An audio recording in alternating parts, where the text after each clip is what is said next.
तो भैया हम लोगों ने 2 किंगडम पढ़ा, 5 किंगडम क्लासिफिकेशन का, प्रोटिस्टा और मोनेरा हो गया। तीसरा किंगडम है किंगडम फंजाई। वहां तक ये था कि यूनिसेलुलर प्रोकैरियोटिक, फिर इसके बाद हम लोग आ गए यूनिसेलुलर एंड यूकैरियोटिक। अब आ गया कि unicellular to multicellular and eukaryotic. अगला जो फाइलम है वो फंजाई है। फंजाई में जो इसका कैरेक्टरिस्टिक है, ये यूनी आर मल्टीसेलुलर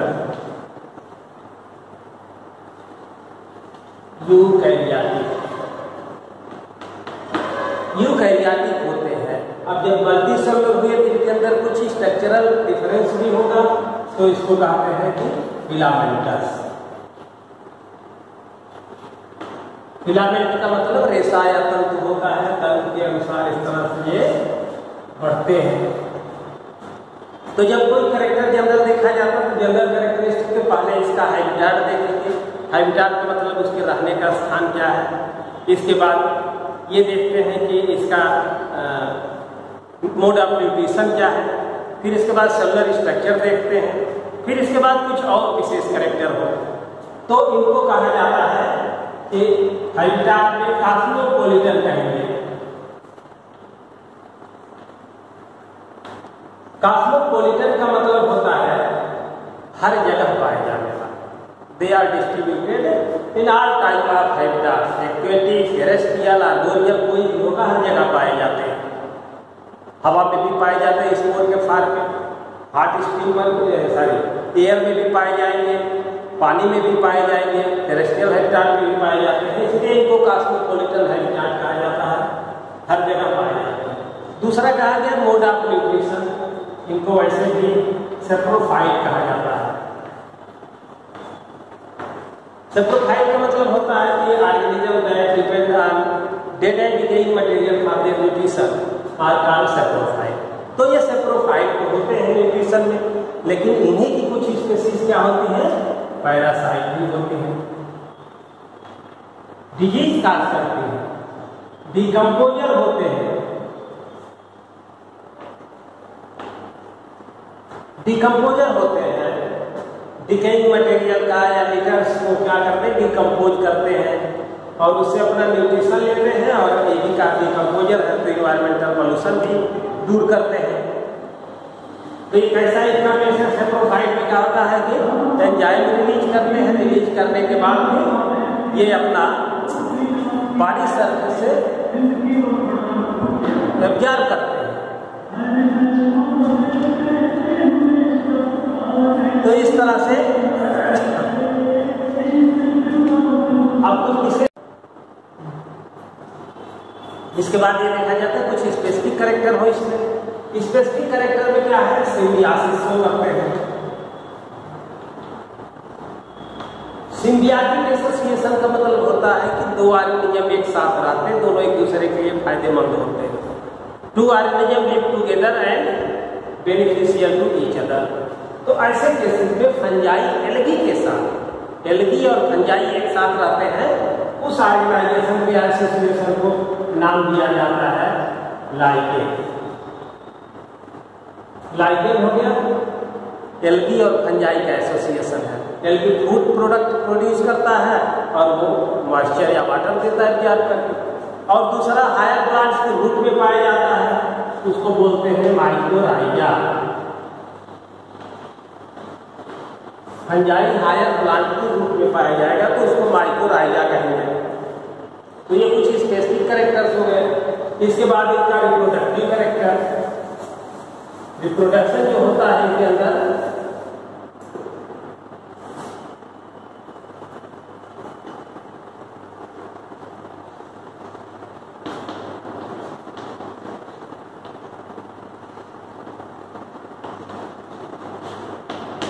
ये सेक्सुअल और सेक्सुअल दोनों प्रकार के रिप्रोडक्शन पाए जाते हैं। ये सेक्सुअल रिप्रोडक्शन एक स्पेशल स्पोर बनता है जिसको बोलते हैं कोनाइडिया। एक्सोजीनस स्पोर का मतलब ये होगा ये हाइवा है, इसके ऊपर ये कोनाइडिया कहलाएगा। हाँ, इन फिलामेंटस हम बताए थे को, एक फिलामेंट अगर है तो इसको बोलते हैं हाइफा,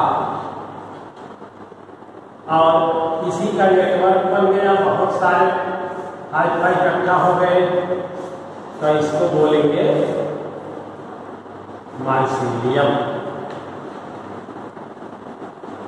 तो डिफाइन करना हो तो नेटवर्क ऑफ हाइफा माइसीलियम, पहले सिंगल फिलामेंट ऑफ फंजाई था हाइफा। तो कोनाइडिया स्पोर या कोनाइडिया से या कुछ जो हायर स्पीसीज डेसाइडियोमाइसीट्स थे उनके अंदर फ्रेगमेंटेशन से रिप्रोडक्शन होता है। सेक्सुअल रिप्रोडक्शन में क्या होता है, फ्यूजन होता है दो सेल का, दो सेल के जेनेटिक मटेरियल का एक्सचेंज होता है और एक डिप्लॉइड सेल बनता है, वो जाइगोस्पोर या जाइगोट कहलाता है। और जो दो क्लास है एस्कोमाइसीट्स और बेसाइडियोमाइसीट्स, उसमें फ्यूजन के बाद एस्कोस्पोर और बेसाइडियोस्पोर बनते हैं, ये दोनों सेक्सुअल स्पोर कहलाते हैं। और जो टोटल इनकी सेक्सुअल साइकिल होती है उसमें आपको बताया गया कि 4 स्टेप में पूरी होती है। पहला कहलाता है प्लाज्मोगेमी, कैरियोगेमी, मियासिस और डाइकैरिया। ये ज्यादातर हैप्लॉइड होते हैं, यानी अनपेयर्ड क्रोमोसोम इनके अंदर पाए जाते हैं। तो पहला काम होता है सेक्सुअल रिप्रोडक्शन में फ्यूजन ऑफ साइटोप्लाज्म। सेल में जो साइटोप्लाज्म है वो एक हो जाता है दो सेल में। इसके बाद जो अगला स्टेप होता है उसमें फ्यूजन ऑफ न्यूक्लियस। पहले साइटोप्लाज्म एक हो गया, इसके बाद दोनों न्यूक्लियस दोनों के क्या किए, फ्यूज कर गए, उसको बोलते हैं कैरियोगेमी। अब जब दो न्यूक्लियस फ्यूज कर गए तो ये जो हैप्लॉइड सेल था वो डिप्लॉइड हो गया। अब इस डिप्लॉइड को हैप्लॉइड करने के लिए मियासिस होता है और 4 सेल इसकी बनती है। ये क्या हो जाएंगे, हैप्लॉइड स्पोर हो जाएंगे। और जो हायर क्लास है एस्कोमाइसीट्स, बेसाइडियोमाइसीट्स, तो एस्कोमाइसीट्स में जब दो सेल फ्यूज करते हैं, दोनों न्यूक्लियस फ्यूज कर जाते हैं, तो वहां पर तो डिप्लॉइड न्यूक्लियस बनता है। लेकिन बेसाइडियोमाइसीट्स में कुछ समय के लिए दोनों न्यूक्लियस रहते हैं, उस कंडीशन को बोला जाता है डाइकैरियन। सेल को कहेंगे डाइकैरियन और उस सेल के उस फेज को, कंडीशन को कहेंगे डाइकैरियोफेज। तो इस तरह से इनकी सेक्सुअल साइकिल पूरी होती है, 4 स्टेप की होती है। डाइकैरियन का मतलब दो न्यूक्लियस सेल के अंदर होंगे, तो 4 स्टेप हो गए। अब इसके बाद इनके अंदर वेरिएशन पाए जाते हैं। वेरिएशन के कारण फंजाई को क्या किया गया, डिवाइड किया गया, divided into 4 classes based on structure of mycelium and mode of spore formation. तो फंजाई के मिडल में वेरिएशन थे, इसलिए क्या बेस किया गया, माइसीलियम और मेथड ऑफ स्पोर फॉर्मेशन।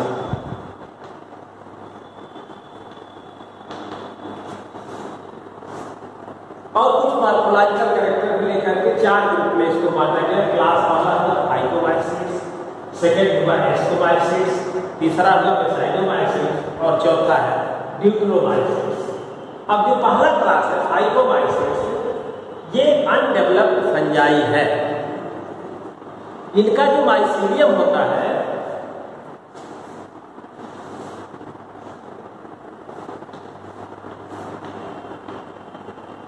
इनके अंदर सेप्टा नहीं पाया जाता। पहले सेप्टा का मतलब समझ लीजिए। सेप्टा का मतलब होता है क्रॉस वाल। सेप्टम कहलाता है क्रॉस वाल। किसी को न्यूरल नंबर में बोलते हैं तो सेप्टा बोलते हैं। तो ऐसे सेप्टा नहीं पाया जाता। सेल एक ही लंबा सा होगा ट्यूबुलर स्ट्रक्चर और इसके अंदर बहुत सारे न्यूक्लियस होंगे। इस फॉर्म को कहा जाता है सिनोसिटिक फॉर्म। ये सिनोसिटिक फॉर्म होता है। और एक सेल को बोलेंगे तो सिनोसाइट है ये। इसमें भी कुछ पैरासाइट होते हैं, कुछ सेप्रोफिटिक होते हैं। तो सेप्रोफाइट कॉमन हो गए, कुछ स्पीशीज जो होती हैं वो पैरासाइट होती हैं, फिलामेंटस बॉडी होती है। लेकिन एक चीज ध्यान रखिएगा कि वो सिनोसिटिक होता है, इसमें सेप्टेशन नहीं होता, सेप्टा नहीं होता। रिप्रोडक्शन में सिंपली कोनाइडियो से कोनाइडिया से के अंदर ये सेक्सुअल रिप्रोडक्शन होता है, ये सेक्सुअल क्या है, कोनाइडिया है। लेकिन सेक्सुअल रिप्रोडक्शन में दो सेल फ्यूज करती हैं और फ्यूज करके एक सेल बनाएंगे, उसको कहते हैं जाइगोस्पोर। जाइगोस्पोर बनता है, ये डिप्लॉयड होता है। फिर इसके बाद इसका क्या होगा, मियासिस होगा और फिर स्पोर बनते हैं। तो जाइगोस्पोर बनेगा, जाइगोस्पोर से मियासिस होकर स्पोर बनेगा, वो स्पोर जर्मिनेट करके नया फिलामेंट बना देते हैं। एग्जाम्पल में जैसे ल्यूकर का नाम सुने होंगे, राइजोपस का नाम सुने होंगे,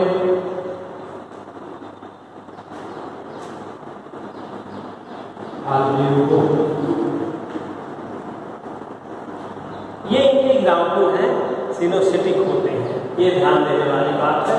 दो बातें याद रखिएगा, सेप्टा नहीं होता, दूसरा सिनोसिटिक होता है, मल्टीन्यूक्लियेट पाया जाता है। दूसरा क्लास है एस्कोमाइसिस।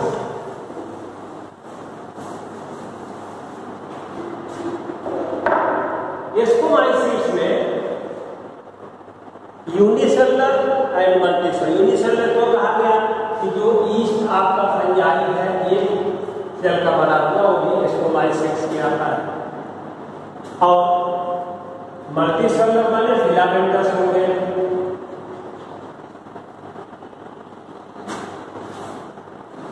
लेकिन अब ध्यान देने की बात है कि इनका जो हाइफा होता है उसके अंदर सेप्टा पाया जाता है। तब कहेंगे कि mycelium is branched and septate, branch and septate. Septa भी पाया जाता है, सब में एक न्यूक्लियस होगा। तो इस तरह से सेप्टेड माइसीलियम। कुछ सेप्रोफिटिक होते हैं, कुछ पैरासिटिक होते हैं और कुछ ऐसे भी होते हैं जिनका यूज हम एंटीबायोटिक्स बनाने, जैसे पेनिसिलियम का नाम सुने होंगे, पेनिसिलियम एस्कोमाइसिस का मेंबर है। और इनके अंदर रिप्रोडक्शन का जो मोड होता है वो तो ये सेक्सुअली तो कोनाइडिया होता है। लेकिन जो सेक्सुअल रिप्रोडक्शन होता है वो दो सेल, सोमैटिक सेल आपस में फ्यूज करते हैं और फ्यूज करने के बाद जो डाइकैरियोटिक सेल बनता है इसको बोला जाता है एस्कस। इसीलिए इसको सैक फंजाई भी कहा जाता है। एस्कस बनता है और इसके अंदर वही प्रोसेस डाइकैरियोटिक न्यूक्लियस होगा, मियासिस करके और फिर स्पोर बनाता है, ये कहलाते हैं एस्कोस्पोर। इसी तरह का स्पोर बनता है साइटोमाइसिस, लेकिन इनको क्या कहेंगे, इंडोजिनस, यानी प्रोटीन बॉडी या एस्कस के अंदर पाया जाता है, इसलिए इंडोजिनस है। बाहर होता तो एक्सोजिनस होता। कोनाइडिया एक्सोजिनस है, ये स्पोर एक्सोस्पोर जो होते हैं इंडोजिनस है। इसका जो एग्जाम्पल आपका है पेनिसिलियम है, सबसे कॉमन एग्जाम्पल जो आपका एंटीबायोटिक का सोर्स होता है। क्लेविसेक है, एस्परजिलस है, एस्परजिलस, पेनिसिलियम, क्लेविसेक, ये सब इसके एग्जाम्पल हैं जो कैरेक्टर आपको बताएंगे। तीसरा है डेसाइलोमाइसिस।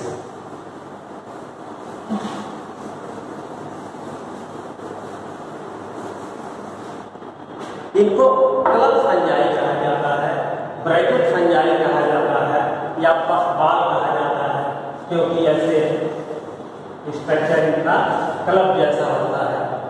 जो आप लोग मशरूम देखे, छाता देखे हैं बरसात में, वही कहलाता है, वो है आपका बेसाइलियम।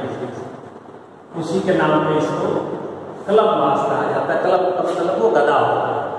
तो इस तरह का होंगे, इनका भी हम कहेंगे माइसीलियम जो होगा, ब्रांच होगा,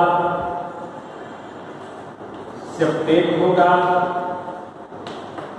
और न्यूक्लिएटेड होता है। तो ब्रांच और सेप्टेट अधिकतर जो होते हैं डिकम्पोजर का काम करते हैं या सप्रोफाइट होते हैं, लेकिन उसी में से कुछ पैरासाइट का एग्जाम्पल पक्सीनिया है, जो व्हीट के प्लांट पर आपका डिजीज काल करता है, स्मट ऑफ फीड। तो इस तरह से पक्सीनिया हो गया। अब इसके अंदर रिप्रोडक्शन, ये सेक्सुअल रिप्रोडक्शन नहीं के बराबर होता है, कहीं फ्रेगमेंटेशन से हो जाए तो हो जाए, अदरवाइज सेक्सुअल रिप्रोडक्शन होता है। यहाँ भी सेलुलर फ्यूजन होता है। फ्यूजन होने के बाद यहाँ जो बॉडी बनेगी, प्रोटीन बॉडी इसकी, इसको बोला जाता है बेसाइलियम।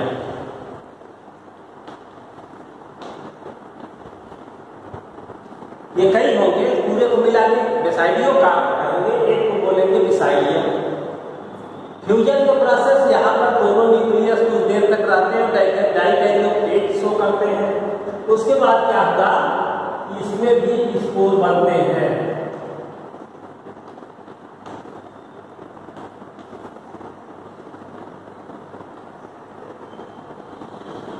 इनको कहा जाता है बेसाइलियो।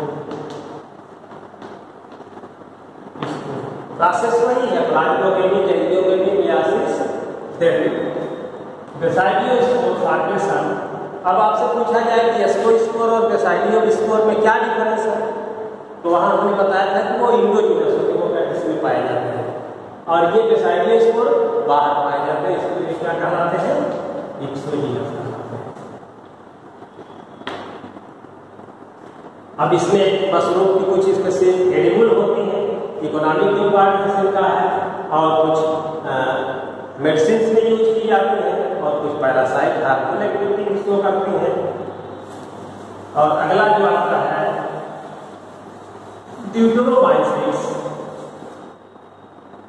इसको हो गया मशरूम, इसका एग्जाम्पल है।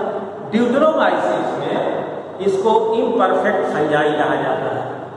इम्परफेक्ट फंजाई क्यों कहा जाता है, लाइक ऑफ सेक्सुअल